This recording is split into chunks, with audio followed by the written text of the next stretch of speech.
Village officer പരിഹസിച്ചാണല്ലേ? അയ്യോ, ഒരു പൊളിച്ച തമാശ പറഞ്ഞതിന്റെ സന്തോഷം അത് മനസ്സിലാവുന്നുണ്ട് എനിക്ക്. മോഹനേട്ടാ, ഞാനൊരു ഭയങ്കര വക്കീലാണെന്നതിന് എനിക്ക് മോഹനേട്ടന്റെ സർട്ടിഫിക്കറ്റ് വേണ്ട. ഞാൻ കൊള്ളാവുന്ന വക്കീലാണെന്നാണ് സീനിയർ വക്കീലുമാരും ജഡ്ജിമാരും കക്ഷികളും പറയുന്നത്. എനിക്കത് മതി. എന്റെ സാമർത്ഥ്യത്തിന് ഒരു ഉണക്ക വില്ലേജ് ഓഫീസറുടെ സർട്ടിഫിക്കറ്റ് വേണ്ട. ആ ഉത്തമനാ, ചെല്ല, വല്ല വരുമാന സർട്ടിഫിക്കറ്റും ആയിരിക്കും. നമസ്കാരം സാറേ. രാവിലെ ഒരു തകർപ്പൻ കോളുമായിട്ടാണ് ഞാൻ വന്നിരിക്കുന്നത്. ആളുത്തവനായതുകൊണ്ട് കാര്യം എന്താണെന്ന് അറിഞ്ഞിട്ട് ഞാൻ വിശ്വസിക്കും. പറയുന്നുള്ളൂ. നമ്മുടെ പരീതിക്കട അരിമില്ലിന്റെ പുറകിലുള്ള ഒരു 10 സെന്റ് സ്ഥലവും വീടും നമ്മളന്ന് പോയി നോക്കിയത് ഓർമ്മയുണ്ടോ സാറിന്? അന്ന് പരീതിക്ക് പറഞ്ഞു 45 ലക്ഷം വേണമെന്ന്. ഇപ്പൊ പറയണ 40 ലക്ഷം രൂപയ്ക്ക് തരാന്ന്. സാറിന്റെ ഭാഗ്യം. അതെങ്ങനെ എന്റെ ഭാഗ്യമാവും? ഞാൻ ആ വീട് വാങ്ങുന്നില്ല. സാറെ വാങ്ങുന്നില്ലേ? 40 ലക്ഷത്തിലാണെന്നുണ്ടെങ്കിൽ വാങ്ങാന്ന് സാറത് പറഞ്ഞല്ലേ? അതന്ന് വേറെ വീട് കിട്ടാതിരുന്നത് കൊണ്ടാണ് അന്ന് അങ്ങനെ പറഞ്ഞത്. എനിക്ക് വേറെ വീട് കിട്ടിയല്ലോ. വീട് കിട്ടിയാ? കിട്ടി. എവിടെ? ഭാമയുടെ വക്കീൽ ഓഫീസിൽ നിന്ന് വെറും 300 മീറ്റർ അകലെ മനോഹരമായ വീട്. അതും ഒരു വിമുക്ത ഭടന്റെ. അതിനേക്കാൾ നല്ലൊരു വീട് ഈ ലോകത്തുണ്ടോ? എങ്കിലും സാറ് എന്റെ അടുത്ത് പറയാത്തത് വലിയ മോശമായി പോയി കേട്ടോ സാറേ. വീട് വാങ്ങിയിട്ടൊന്നുമല്ല ഉത്തമ. വീട് വാങ്ങുന്നതിനെ പറ്റി ആലോചിച്ചതേ ഉള്ളൂ. പത്രത്തിലൊരു പരസ്യം കണ്ടു, അയാളെ വിളിച്ച് സംസാരിച്ചു, അത്രേ ഉള്ളൂ. അത്രേ ഉള്ളൂ? അങ്ങനെയാണെങ്കിൽ അത് വിട്ടുകള സാറേ. പരീതിക്കയുടെ വീട് സാറ് കണ്ടതല്ലേ? 1500 സ്ക്വയർ ഫീറ്റ്. ഇത്രയും സൗകര്യമുള്ള ഒരു വീട് ഈ പഞ്ചായത്തിലേ ഇല്ല. പുതിയ വീട്, നല്ല പെയിന്റിങ്, വീടിന്റെ വരാന്തയിലും ലിവിംഗ് റൂമിലും ഗ്രാനൈറ്റ്, ബാക്കി സകല മുറികളിലും 1-ാം തരം വെട്രിഫൈഡ് ടൈൽസ്, 2 അടുക്കളയാണ്, എല്ലാ മുറിയിലും അലമാര. വേറെ ഇനി എന്തോന്ന് വേണം? പക്ഷേ അതിന്റെ വില 40 ലക്ഷം രൂപ. ശിവൻകുട്ടിയുടെ വീടിന് 25 ലക്ഷം രൂപ. ആ വ്യത്യാസം. പക്ഷെ സാറേ, ഈ ശിവൻകുട്ടിയുടെ വീട്ടിൽ ഇത്രയും സൗകര്യങ്ങൾ ഉണ്ടാവുമോ? പരീതിക്കട വീട്ടിന്റെ മുറ്റത്ത് വരെ ടൈൽസ് നിരത്തി കിട്ടക്കില്ലേ? വരന്റെ നിറഞ്ഞ ഗേറ്റ് വരെ ടൈൽസ്. വീടിന്റെ 4 വശങ്ങളിലും ടൈൽസ് ആണ്. എന്തിന് പുറകുവശത്ത് ഫുൾ ടൈൽസ് ഇട്ടു. അതുകൊണ്ട് അല്പ അഴുക്ക് പോലും ആര് ചവിട്ടിക്കൊണ്ട് കയറൂല. അതെന്തായാലും നല്ലതാ.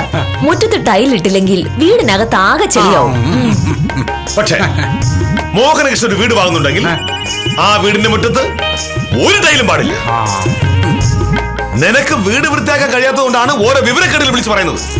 പക്ഷേ മോഹനകൃഷ്ണൻ ജീവിക്കുന്നത് ഈ ഭൂമിയിലാണ്. ഭൂമിയിൽ ജീവിക്കുക എന്ന് പറഞ്ഞാൽ മണ്ണിൽ ചവിട്ടി ജീവിക്കുക എന്നുള്ളതാണ്, ടൈൽസിൽ ചവിട്ടി ജീവിക്കുക എന്നല്ല. എങ്കിൽ പിന്നെ സാർ ഈ ചെരുപ്പ് ഊരിട്ട് 24 മണിക്കൂർ തറയെ ചവിട്ടിക്കൊണ്ട് നട സാറേ. ഫുൾ ടൈം തറയെ ചവിട്ടിക്കൊണ്ട് നടക്കുകയും ചെയ്യാം. ഈ ചെരുപ്പ് വാങ്ങുന്ന കാശ് ലാഭിക്കുകയും ചെയ്യാമല്ലോ. ഉത്തമ, വേണ്ട. ഞാൻ ഏത് വീട് വാങ്ങണം ഏത് വീട് വാങ്ങണ്ടെന്ന് തീരുമാനിക്കുന്നത് ഞാൻ മാത്രമാണ്.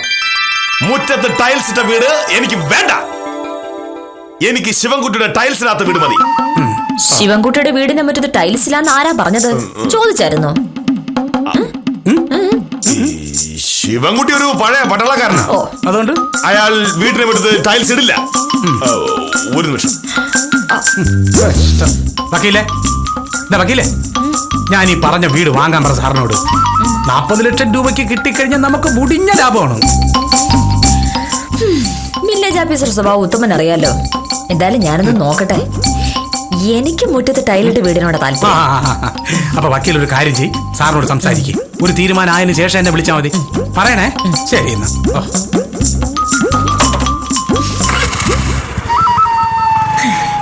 ഏത് വീടായാലും മുറ്റത്ത് ടൈലിട്ട് വീട് മതി. ദിവസവും വീട് കഴുകാൻ എന്നെ കൊണ്ട് പറ്റില്ല. പക്ഷെ എങ്ങനെ ടൈലിടും?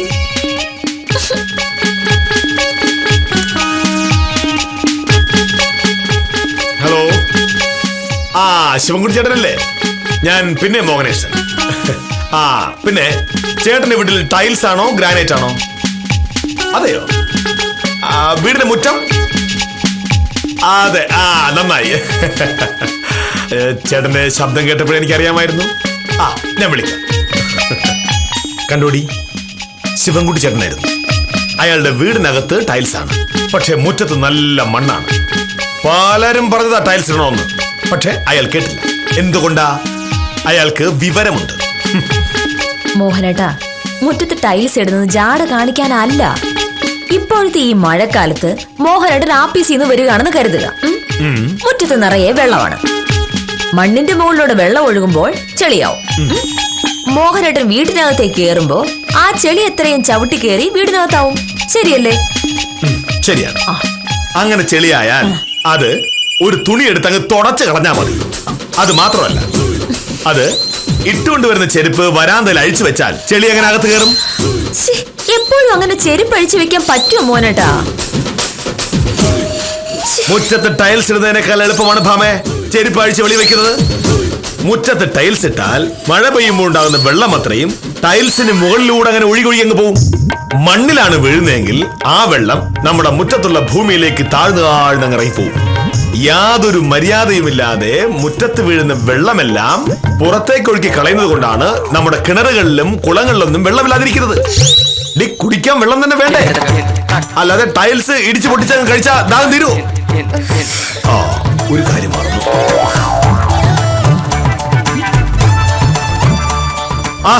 ചേട്ടാ, ഞാൻ മോനേഷ് തന്നെ വില്ലേജ് ഓഫീസർ. ചേട്ടന്റെ പുരയിടത്തിൽ കിണറുണ്ടോ? അതെയോ, സന്തോഷം. എനിക്ക് ഈ പൈപ്പിലെ വെള്ളം ഇഷ്ടമല്ല. കുടിക്കുകയാണെങ്കിൽ കിണറ്റിലെ വെള്ളം തന്നെ കുടിക്കണം. നടക്കുകയാണെങ്കിൽ മണ്ണിലൂടെ തന്നെ നടക്കണം. ശരി, നല്ല മനുഷ്യൻ. മോഹനേട്ടാ, ഈ ലോകം മുഴുവൻ മാറുകയാണ്. ഇനിയുള്ള കാലം മണ്ണ് മണ്ണ് എന്ന് പറഞ്ഞിട്ട് ഒരു കാര്യമില്ല. കാലത്തിനനുസരിച്ച് കോലം കിട്ടാൻ പഠിക്കണം നമ്മള്. ആരാന്ന് പോയി നോക്ക്. തന്നെ പോയി നോക്കിയാ മതി. നിന്റെ വാശി എനിക്ക് മനസ്സിലായി. പക്ഷേ ഭൂമി വിട്ടുള്ള ഒരു കളിക്കും മോഹനകൃഷ്ണൻ ഇല്ല. മോനേഷ് സാറേ,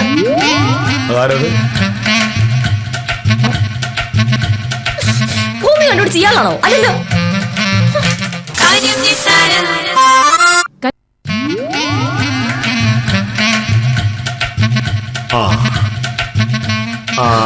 എന്താ ഗോപാല, എന്തെങ്കിലും അത്യാവശ്യമുണ്ടോ? സാറേ, എനിക്കൊരു ചെറിയ സഹായം വേണമായിരുന്നു. ചോദിക്കാൻ ബുദ്ധിമുട്ടുണ്ട്, പക്ഷെ നിവൃത്തിയുടെ കൊണ്ട് ചോദിക്കുക. ചോദിച്ചോളൂ. അത് ഗോപാല ചേട്ടാ, മോഹനേട്ടനെ കാണാൻ വന്ന അതാണല്ലോ ഞാൻ ചോദിച്ചോണ്ടിരിക്കുന്നത്. ആ, ഗോപാലൻ ചേട്ടൻ വന്നത് നന്നായി. മോഹനേട്ടൻ ഗോപാലൻ ചേട്ടന്റെ വീട്ടിലന്ന് മരിപ്പിന് പോയിരുന്നു. ഗോപാലൻ ചേട്ടൻ കോമ്പൗണ്ട് മുഴുവൻ ടൈലിട്ടിരിക്കുക. ഇപ്പോ എന്ത് ഭംഗിയാണെന്ന് അറിയോ കാണാൻ.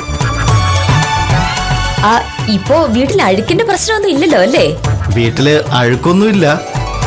കണ്ട, ബുദ്ധിയുള്ള മനുഷ്യർ ചെയ്യുന്നത് കണ്ടുപഠിക്ക്. ഇപ്പൊ സകല വീട്ടിലും ഇങ്ങനെയാ. അതെങ്ങനെയാ? 12-ാം നൂറ്റാണ്ട് ജനിക്കേണ്ടവർ 21-ാം നൂറ്റാണ്ട് ജനിച്ച് ഇങ്ങനെ ഇരിക്കും. കാര്യം എന്താണെന്നറിയാതെ വർത്താനം പറയല്ലേ വക്കീലെ. മൊത്തം ടൈൽ ഇട്ടപ്പോ സംഗതി വൃത്തിയായി. വീട്ടിൽ അഴുക്കില്ല എന്നുള്ളത് നേരാ. നാളെ അച്ഛന്റെ സഞ്ചയനവാ.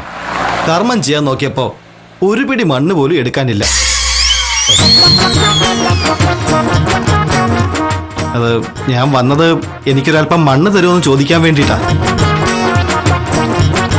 വേറെ വഴിയില്ല സാറേ. കോമ്പൗണ്ടിനുള്ളിൽ ടൈല്, കോമ്പൗണ്ടിന് പുറത്താണെങ്കിൽ ടാറ്, ബാക്കിയുള്ളടത്ത് കംപ്ലീറ്റ് കോൺക്രീറ്റ്. കുറച്ച് മണ്ണ് സാറ് തന്നേ പറ്റുള്ളൂ.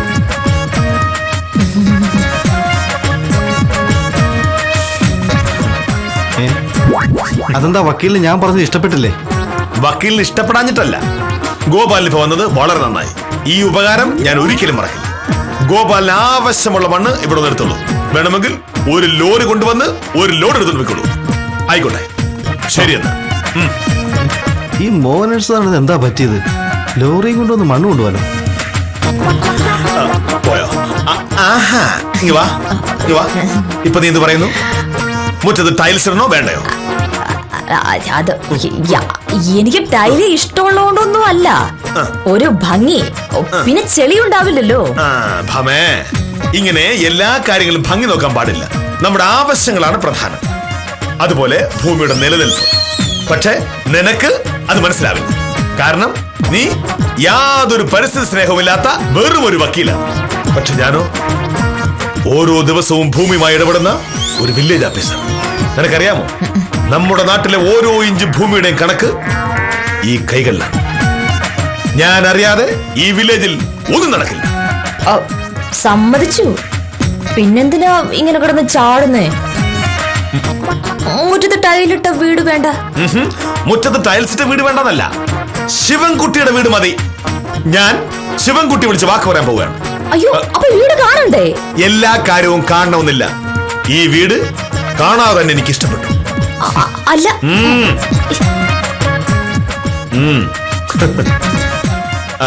ഹലോ ശിവൻകുട്ടി ചേട്ടനല്ലേ? ഞാൻ പിന്നെയും മോഹനേശൻ. രാവിലെ മുതൽ തുടങ്ങിയതാ അവന്റെ വിളി. നിന്റെ അസുഖം എനിക്ക് മനസ്സിലായി. പത്രത്തിന്റെ പരസ്യം പറഞ്ഞ് വെറുതെ വിളിക്കുക, വീട്ടിൽ വല്ല പെണ്ണുങ്ങളും ഫോൺ എടുത്താ പഞ്ചാര അടിക്കുക. നിനക്കേ നല്ല അടിയുടെ കുറവുണ്ട്. ഞാൻ വില്ലേജ് ഓഫീസർ. ഇതിനു മുമ്പ് വിളിച്ചോ പറഞ്ഞത് ഇന്ത്യൻ പ്രസിഡന്റ് ആണെന്നാ. മേലിൽ ഈ നമ്പറിൽ നീ വിളിച്ചാ വീടിച്ച് നട്ടലിയാ വിളിക്കും. പട്ടാളക്കാരനോട് അവരെ കളി. ശരി പട്ടാളക്കാരാ.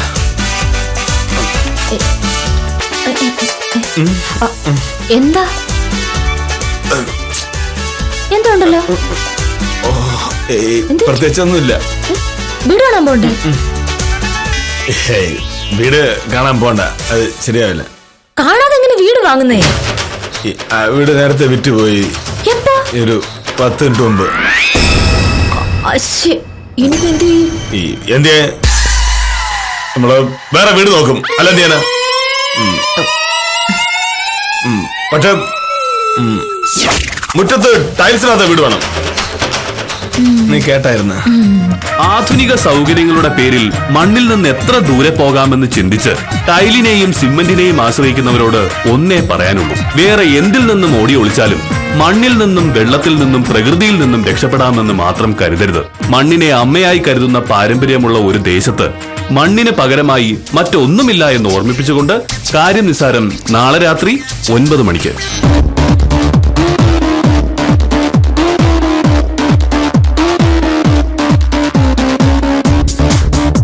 കല്യാണം കഴിച്ചതിന്റെ പിറ്റേ ദിവസം പേര് മാറ്റി ഭർത്താവിന്റെ അടിമാവാനൊന്നും എന്നെ കിട്ടൂല. എന്റെ പേരിനൊപ്പം നിന്റെ പേര് ചേർക്കാനോ? അത് എവിടത്തെ ഏർപ്പാട്? ലോകത്ത് ഇതുവരെ ഒരാണിന്റെയും പേരിന്റെ കൂടെ ഭാര്യയുടെ പേര് ചേർത്ത ചരിത്രമില്ല. മറക്കാതെ കാണുക, മനസ്സ് തുറന്ന് ചിരിക്കുക.